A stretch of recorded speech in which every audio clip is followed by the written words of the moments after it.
So now I'm going to discuss about the irrigation because first of all we had talk about it कि हमें क्या करना होता है. We had to loosening the soil. After that sowing is there.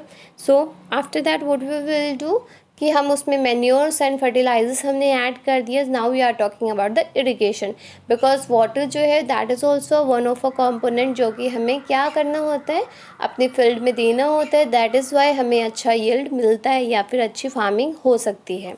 So now we are talking about the irrigation. All living being need water to live. So we all are aware about it कि water जो है वो हर किसी को चाहिए. And water is important for proper growth and development. और water जो है वो proper growth और development के लिए बहुत ज़्यादा ज़रूरी है. Water is absorb by the plant roots. अगर हम प्लांट्स की बात करते हैं तो वाटर जो है वो कौन एब्जॉर्ब करता है? जो प्लांट की रूट्स होती है, जो जड़ें होती है, they actually absorb the water from the soil. Along with water minerals and fertilisers are also absorb. तो अगर कोई प्लांट है वो क्या कर रहा है, वो सॉइल से एब्जॉर्ब कर रहा है वाटर से. को खाली वाटर तो एब्जॉर्ब नहीं करेगा, they will also absorb what, fertilisers, और जो मिनरल्स आपके सॉइल के अंदर ऑलरेडी प्रेजेंट है वो उसको भी एब्जॉर्ब करेगा. After that plants contain nearly 90% of water. तो अगर हम बात करते हैं तो प्लांट के अंदर 90% ऑफ वाटर जो है वो अवेलेबल होता है. And water is essential because germination of seeds does not take place under dry condition. तो water जो है वो बहुत ज़्यादा ज़रूरी होता है क्योंकि जो आपका germination of seeds होता है वो विदाउट water जो है वो नहीं हो सकता. मतलब वो ड्राई कंडीशन में नहीं हो सकता. आपने सूखा छोड़ दिया और आपने पानी नहीं दिया तो आपका जो सीड है वो ग्रो नहीं करेगा. तो you had to give the water to it. After that the nutrient dissolved in a water are transported to each part of a plant. And after that जो भी soil के अंदर आपका nutrient value जो present है already वो क्या करेगा, वो plant के हर जो part है उसके पास जाता है.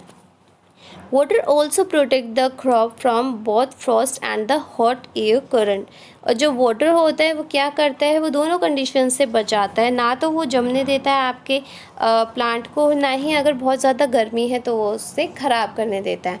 तो अगर आपके प्लांट को जो है वाटर अच्छे अमाउंट में मिल रहा है जितना कि अप्रोप्रिएट उसको चाहिए, सो ना तो वो ठंड में जम जाएगा और ना ही वो गर्मी में अगर ख़राब हो जाएगा. So to maintain the moisture of the soil for a healthy crop growth, fields have to be watered regularly.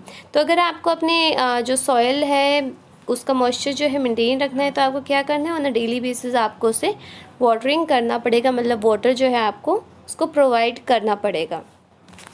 The supply of water to a crops at a regular interval is known as irrigation.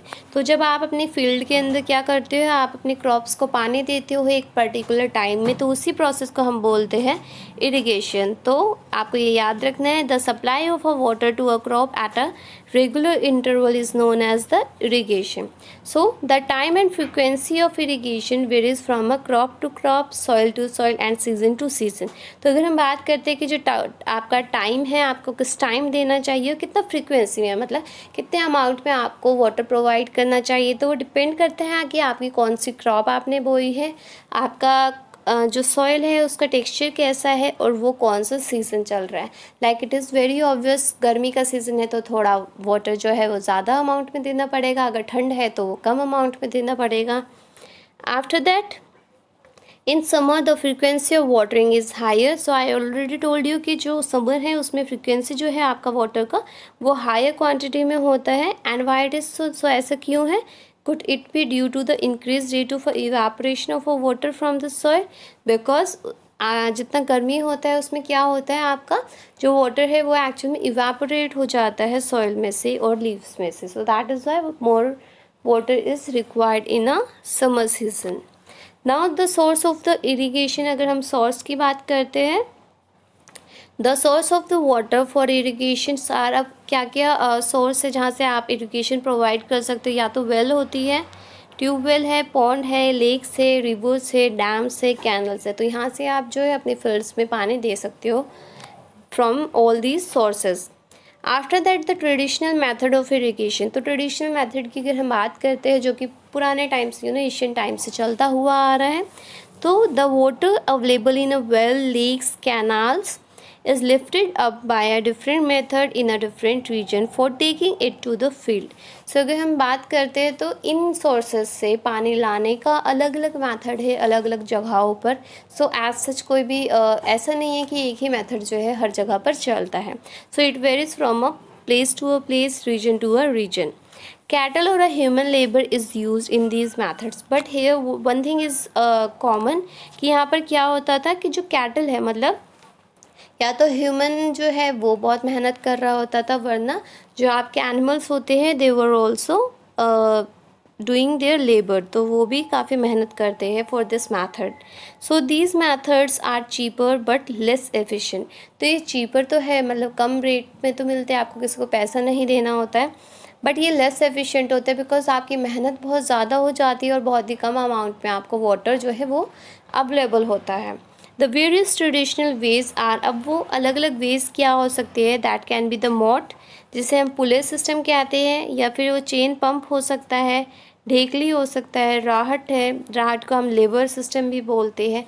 So pumps are commonly used for lifting a water. तो हम क्या करते हैं, pumps का ज़्यादातर use करते हैं पानी को लाने ले जाने में. या diesel, biogas, electricity, solar energy भी यूज़ करती है. अब ये सारी जो चीज़ें हैं दैट मीन्स डीजल है, बायोगैस है, इलेक्ट्रिसिटी, सोलर एनर्जी, ये क्यों यूज़ करते हैं, क्योंकि हमें पंप चाहिए, पंप से वाटर मिलेगा और पंप को चलाने के लिए हमें डीजल, बायोगैस वगैरह का यूज़ करना पड़ता है.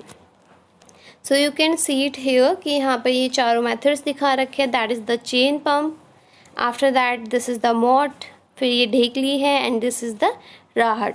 सो these were the traditional methods जो कि एशियन टाइम्स से चलते हुए आ रहे हैं. Now we are talking about the modern method of irrigations.